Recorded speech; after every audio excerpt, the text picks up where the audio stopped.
Imagina vivir en una época en la que tu reino está al borde del colapso, amenazado por invasiones violentas y por divisiones internas. Fue en ese escenario que surgió Alfredo el Grande, uno de los líderes más decisivos de la historia de Inglaterra. No solo enfrentó enemigos implacables, sino que también sentó las bases de una identidad nacional que perduraría por siglos.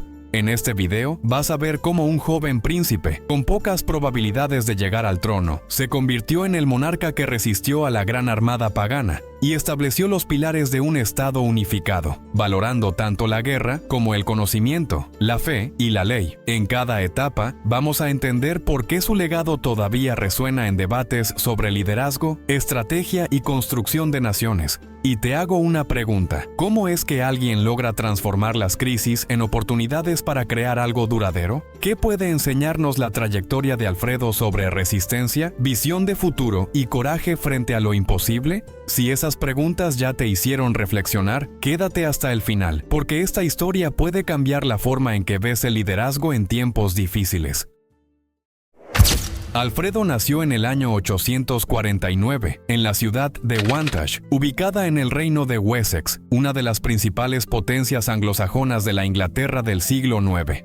Era el hijo menor del rey Etelwulfo y de la reina Osburga, en una familia con 5 hijos varones. Su posición na línea sucesoria lo dejaba lejos de heredar el trono, lo que favoreció una formación centrada en aspectos religiosos e intelectuales. La corte de Wessex, influenciada por los valores cristianos y por la cultura latina, promovía la presencia de clérigos y monjes, con quienes Alfredo tuvo contacto desde muy joven. Su educación inicial tuvo un fuerte enfoque en la instrucción religiosa y en la tradición oral anglosajona, pero también incluyó las bases del latín. Aunque no llegó a alfabetizarse completamente durante la infancia, el contacto con textos sagrados, salmos e himnos litúrgicos era parte constante de su aprendizaje. Algunas fuentes, como la biografía escrita por Acer, indican que tenía una memoria excepcional y un gran interés por la literatura y la historia eclesiástica. En el año 855, con apenas 6 años, Alfredo acompañó a su padre en una peregrinación a Roma. El viaje tenía objetivos tanto políticos como religiosos: fortalecer los lazos con el papado y reforzar la legitimidad de Wessex como defensor de la fe cristiana en Britania. En Roma, el Papa León IV habría otorgado una bendición especial al príncipe sajón, un gesto que simbolizaba el reconocimiento de la autoridad de su casa real. La participación de Alfredo en esa misión diplomática muestra la intención de Etelwulfo de preparar a su hijo para futuras responsabilidades en el reino, aún sin ser o heredero directo. 2 años después, en 856, Alfredo realizó un segundo viaje a Roma, esta vez sin la compañía de su padre, quien se había vuelto a casar y enfrentaba oposición interna en Wessex. Este viaje más prolongado pudo haber incluido una estadía bajo el cuidado de instituciones eclesiásticas romanas, aunque no hay consenso sobre su duración exacta. El hecho de que un príncipe anglosajón tan joven realizara 2 visitas a Roma en tan poco tiempo evidencia la importancia estratégica que su familia le daba al vínculo con la Iglesia.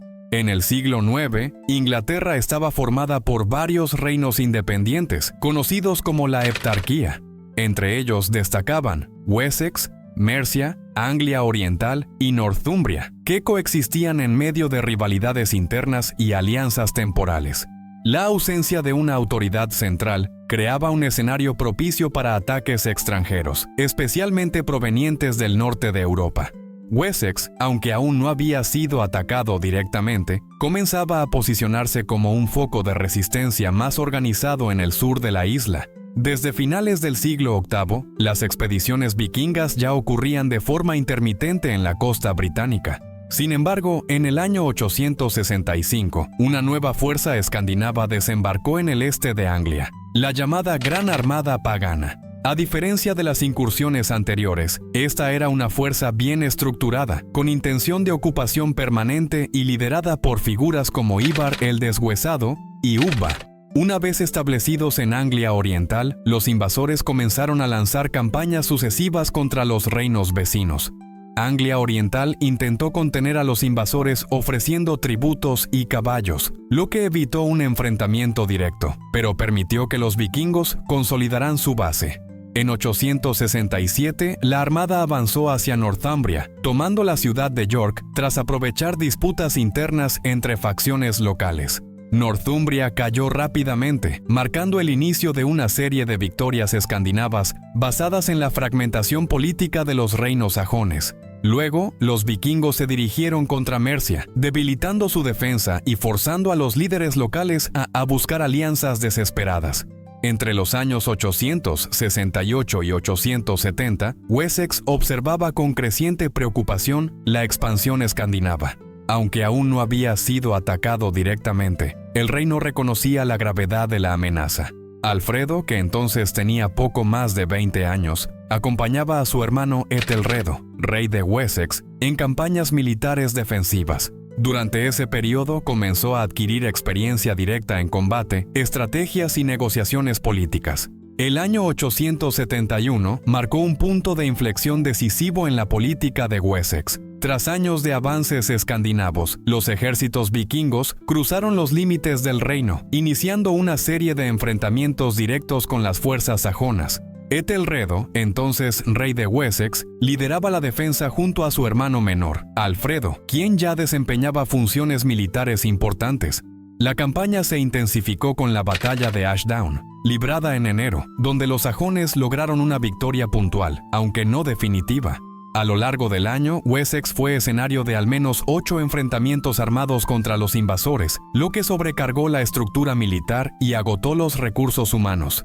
En abril, Ethelredo murió en circunstancias no del todo claras, probablemente debido a heridas o enfermedades contraídas durante la campaña. Con la sucesión abierta en plena crisis, Alfredo fue elevado al trono por necesidad inmediata de liderazgo, y no por consenso ceremonial. Tenía unos 22 años y asumió la corona en plena movilización militar. La transición se dio sin margen para largas negociaciones, reflejando el grado de urgencia que enfrentaba Wessex.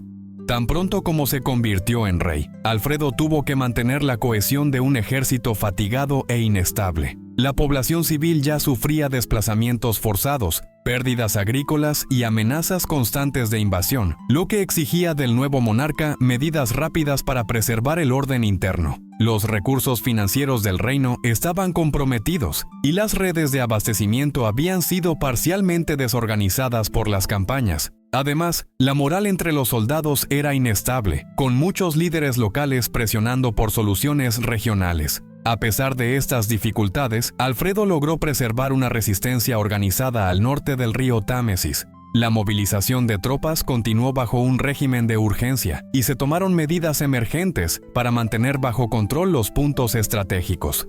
Tras su coronación en el año 871, Alfredo enfrentó una serie de desafíos militares cada vez más intensos. Las victorias sajonas de ese año, aunque significativas, no fueron suficientes para frenar el avance vikingo. En los años siguientes, los daneses retomaron la ofensiva mediante campañas de desgaste, obligando al rey a adoptar posturas defensivas cada vez más limitadas. Las fuerzas de Wessex operaban en estado de movilización constante, desplazándose rápidamente para contener amenazas en distintas regiones. La inestabilidad territorial se agravaba por la dificultad de mantener un ejército permanente con recursos escasos y campos devastados, mientras los demás reinos sajones ya habían sido absorbidos o neutralizados. Wessex lograba mantenerse en pie, aunque de forma precaria. En el año 875, los vikingos intensificaron sus acciones y comenzaron a establecer bases permanentes más cerca del corazón del reino. En 876, tomaron Wareham y al año siguiente, Exeter. La capacidad de maniobra de los sajones se redujo al mínimo, lo que obligó a Alfredo a buscar alternativas tácticas para sobrevivir. Durante ese periodo, el rey evitó los enfrentamientos abiertos de gran escala, concentrándose en proteger las zonas productivas y las rutas estratégicas. A comienzos del año 878, los escandinavos lanzaron un ataque sorpresa en pleno invierno, tomando la ciudad de Chippenham, donde Alfredo tenía una base. Obligado a huir, buscó refugio en los pantanos de Athelney, una región de difícil acceso ubicada en lo que hoy es el condado de Somerset. Aislado y con pocos hombres, inició un proceso de reorganización militar y política, contando con la lealtad de pequeños grupos locales. Athelney se convirtió en un centro de resistencia improvisado, desde donde el rey mantuvo contacto con nobles dispersos y coordinó acciones de guerrilla. Durante los meses en Athelney, Alfredo organizó ataques puntuales y retiradas estratégicas, dificultando el control total del territorio por parte de los vikingos. Al mismo tiempo, reforzaba alianzas políticas y buscaba apoyo religioso para legitimar su permanencia en el trono. Cronistas como Asser relatan que fue en ese periodo cuando Alfredo promovió el ayuno y la oración constante, lo que contribuía a la imagen de un líder resiliente y piadoso. La ofensiva lanzada por Alfredo en el segundo trimestre del año 878 resultó en una de las batallas más significativas de la resistencia anglosajona, Edington. Tras reunir a sus hombres en las cercanías de Egbert's Stone, el rey marchó al encuentro del ejército vikingo comandado por Guthrum. La batalla tuvo lugar en Wiltshire, en un terreno favorable para la infantería pesada sajona. A diferencia de enfrentamientos anteriores, Alfredo optó por una ofensiva directa y concentrada, con el objetivo de desestabilizar el núcleo de mando escandinavo. La victoria sajona fue decisiva y obligó a los invasores a retroceder y buscar términos para la rendición. Con los daneses cercados en Chippenham, Alfredo impuso condiciones para la rendición de Guthrum y sus hombres. Uno de los puntos centrales fue la exigencia de que el líder vikingo se convirtiera al cristianismo, un gesto que buscaba debilitar su legitimidad entre los paganos e integrarlo simbólicamente al universo cristiano sajón. Guthrum aceptó las condiciones y fue bautizado con el nombre de Aethelstan, teniendo al propio Alfredo como padrino. El acuerdo que siguió a este evento pasó a conocerse como el Pacto de Wedmore, aunque su existencia como documento formal es motivo de debate entre los historiadores. A partir de este entendimiento inicial, las negociaciones evolucionaron hacia un tratado más formal en los años siguientes. Conocido como el Tratado de Alfredo y Guthrum, este documento estableció las fronteras entre los dominios sajones y el territorio bajo control escandinavo, conocido como el Danelaw. El texto del tratado definía límites precisos, especialmente a lo largo del río Támesis y en dirección al noreste de la isla. También incluía cláusulas sobre comercio, tributos y el tratamiento legal de las personas que cruzaran las fronteras, lo que demuestra un esfuerzo por normalizar administrativamente las relaciones entre ambas esferas. Con el fin de las grandes ofensivas vikingas tras el año 878, Alfredo centró sus esfuerzos en consolidar una infraestructura militar que garantizara la supervivencia de Wessex a largo plazo. La experiencia de los años anteriores había demostrado que las victorias aisladas no eran suficientes frente a una amenaza constante. Era necesario establecer una base permanente de defensa territorial, capaz de responder con rapidez ante nuevas incursiones. En ese contexto, Alfredo implementó un sistema de fortificaciones, conocido como Burghall System, estructurado a partir de centros amurallados distribuidos estratégicamente por todo el reino.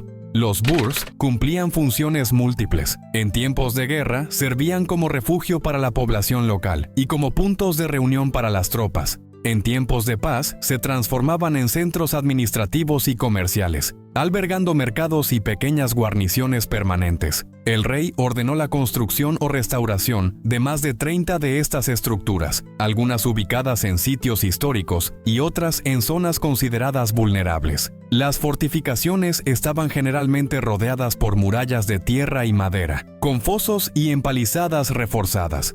Otro eje fundamental de la reforma fue la reorganización del ejército, el Fyrd. Hasta entonces, el servicio militar sajón se convocaba de manera estacional e improvisada, lo que provocaba largos periodos de inactividad entre campañas. Alfredo introdujo un sistema de rotación, dividiendo las fuerzas entre los que servían en el campo y los que permanecían en las propiedades para asegurar la producción agrícola. La nueva estructura también establecía responsabilidades más claras para los ealdormen y líderes locales en el reclutamiento y mantenimiento de los hombres armados. Paralelamente a las reformas en tierra, Alfredo emprendió inversiones en una fuerza naval. La costa sur de Inglaterra seguía siendo vulnerable a desembarcos, especialmente durante el verano, cuando las condiciones del mar favorecían la navegación escandinava. En respuesta, el rey ordenó la construcción de embarcaciones más grandes y estables, algunas descritas como de mayor calado que los modelos vikingos.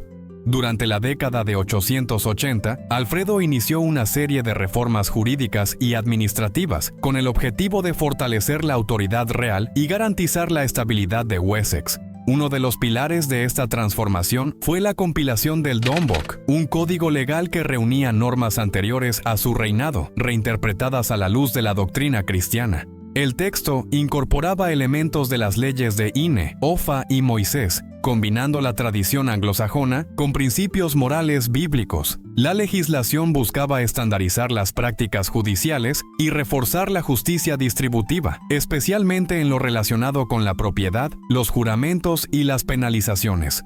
Además de la reforma legal, Alfredo promovió la estandarización de la acuñación de monedas, buscando un mayor control sobre el sistema fiscal y comercial. El uso de monedas con peso y valor uniformes facilitaba las transacciones y aumentaba la confianza en el mercado interno, además de reforzar el poder simbólico del rey como garante de la economía. La moneda comenzó a circular con inscripciones e iconografía asociadas a la autoridad de Wessex, fortaleciendo la presencia del gobierno en las relaciones cotidianas. El control sobre la producción y distribución monetaria también funcionaba como una herramienta de regulación tributaria.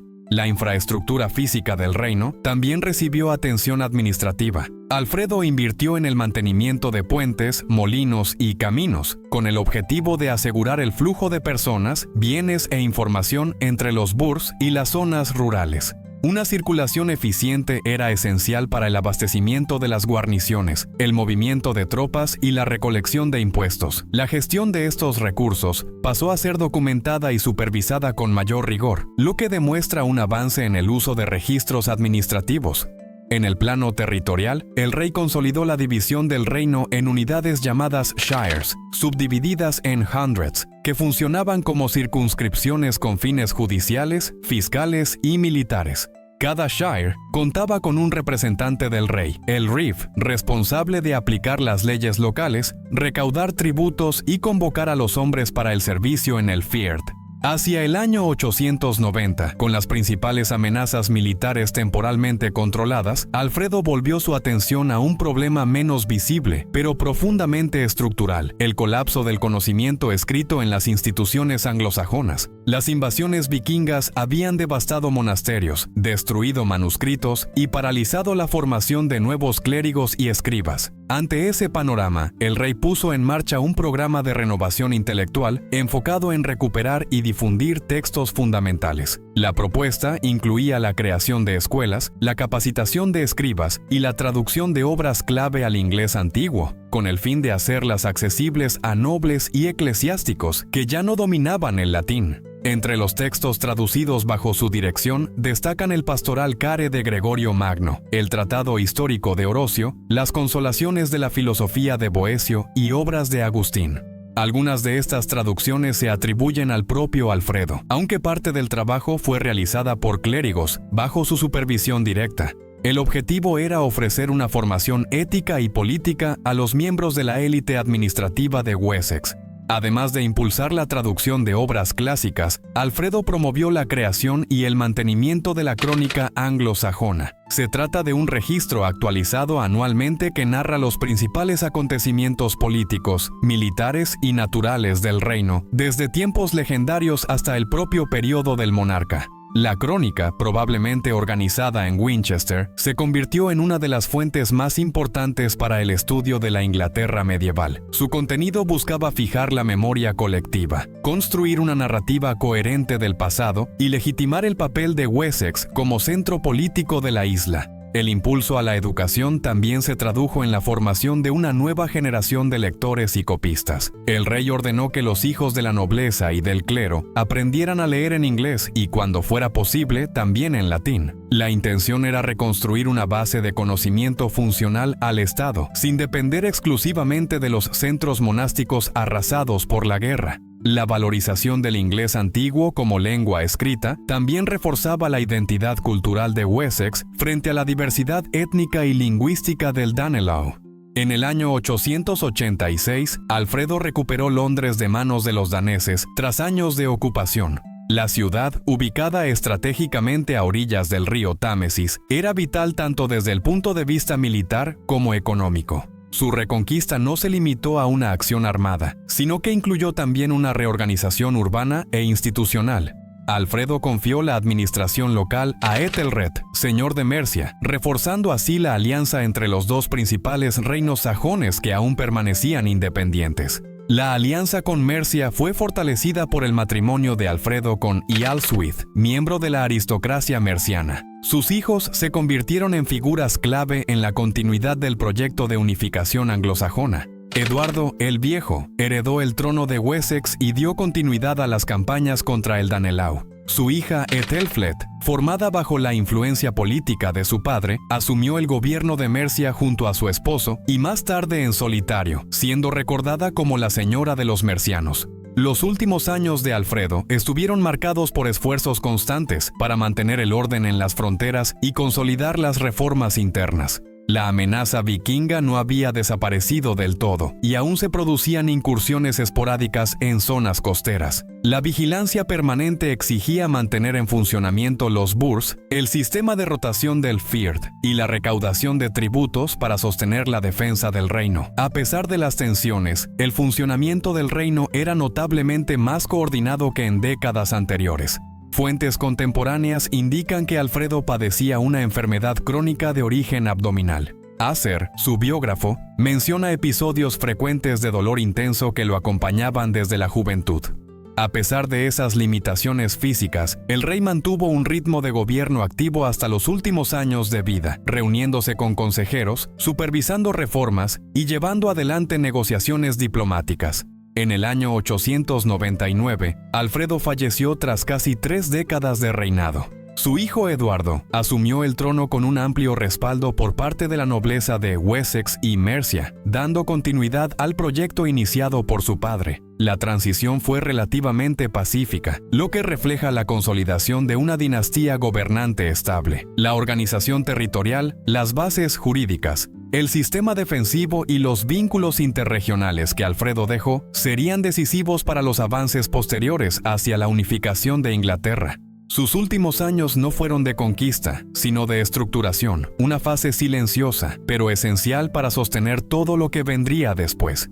A lo largo de los siglos, Alfredo ha sido recordado como el único monarca inglés en recibir oficialmente el epíteto de El Grande. Su capacidad para reaccionar ante la crisis provocada por la presencia vikinga, combinada con reformas estructurales, permitió que Wessex se convirtiera en el núcleo de un proyecto más amplio de unificación. La supervivencia y estabilidad del reino durante su gobierno crearon el ambiente necesario para la posterior expansión liderada por sus descendientes. El impacto de sus decisiones puede observarse en la continuidad de las instituciones y estructuras que él mismo diseñó. El sistema de fortificaciones, la reorganización del ejército y la introducción de prácticas administrativas estandarizadas dieron a Wessex ventajas estratégicas frente a otros reinos sajones. El rey dejó de ser solamente un jefe militar para convertirse en un organizador del territorio y de las relaciones sociales. Su actuación en el ámbito de la cultura escrita también tuvo consecuencias duraderas. Al promover la traducción de obras clásicas y fomentar el uso del inglés antiguo como lengua de instrucción, Alfredo creó un vínculo entre la tradición religiosa, la identidad política y la lengua vernácula.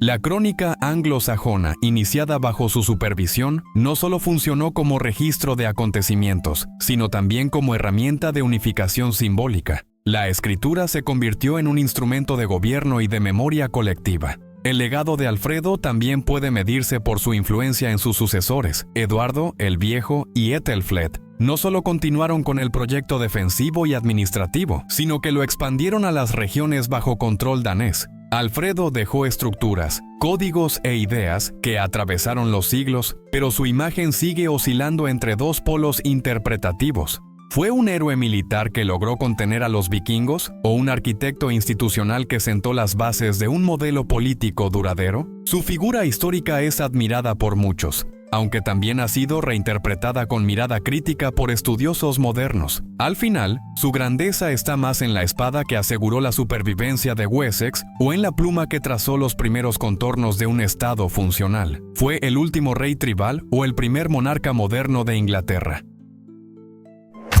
¿Y para ti, crees que Alfredo fue realmente el Grande o simplemente el hombre adecuado en el momento justo? Deja tu opinión en los comentarios, porque este debate todavía está muy lejos de cerrarse. Si te gustó este contenido y quieres seguir explorando las historias que moldearon el mundo tal como lo conocemos, suscríbete al canal y activa las notificaciones. Hay muchas cosas que los libros no cuentan y que no te vas a querer perder. Porque, al final, quedarse fuera es perder la oportunidad de entender cómo el pasado sigue moviendo el presente.